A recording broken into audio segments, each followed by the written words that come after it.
ఇది 25/2020 ఇచ్చిన ఆదేశాలు మీరు చూస్తే till the report is submitted and application for environmental clearance pending with MOEF and CC is disposed of by them.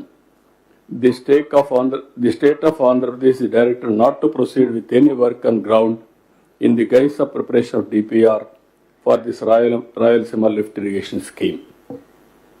అని ఇచ్చి మళ్ళీ 22/3/2024 DPR లేకుండా మీరు పనులు చేశారు కానీ ఫైన్ వేశారు, 2,65,00,000 వేశారు. వాస్తవాలు ఈ విధంగా ఉంటే చిల్లర రాజకీయాలు చేయడం ఏంటండి? మీరు అధికారంలో ఉంటే ఒక రూపాయి ఖర్చు పెట్టలేదు, దీనిపైన ఏం చేశారు? అనవసరంగా పెట్టి ఒక 900 కోట్లు కాంట్రాక్ట్ పే చేశారు.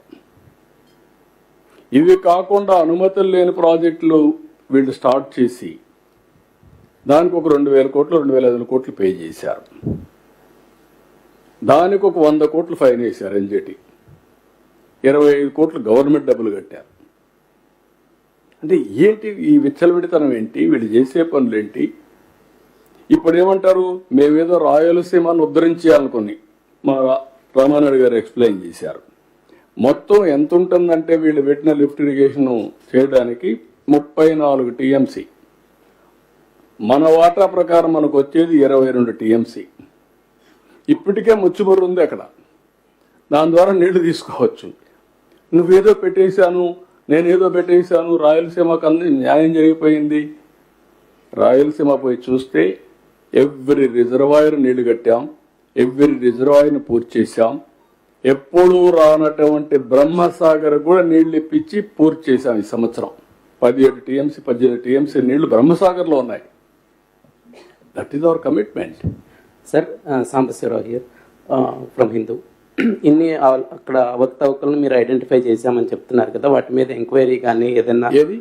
ఇప్పుడు కొన్ని ప్రాజెక్ట్స్లో అవకతవకలు మీరు ఐడెంటిఫై చేశామని చెప్తున్నారు, వాటి మీద మీరు ఏమైనా ఎంక్వైరీ చేయడం కానీ యాక్షన్ తీసుకోవడం కానీ కన్సర్న్ ఆఫీసర్స్ మీద కానీ కన్సర్న్ కాంట్రాక్టర్స్ మీద కానీ అన్నీ చేయాలి. ముందు అప్రూవల్ లేకుండా పనులు చేసి తర్వాత డబ్బులు 30 ఏళ్ళు పడుతుంది వీళ్ళ కథలన్నీ చేయాలంటే. మనకు ఎంక్వైరీ చేసుకుంటా కూర్చుంటుంటే అన్ని ఏం చేయాలో జరుగుతున్నాయి మీరు చూస్తున్నారు. ఎంక్వైరీల కోసం కాలయాపన చేస్తా, ఎంక్వైరీలు చేయాల్సిందే తప్పదు.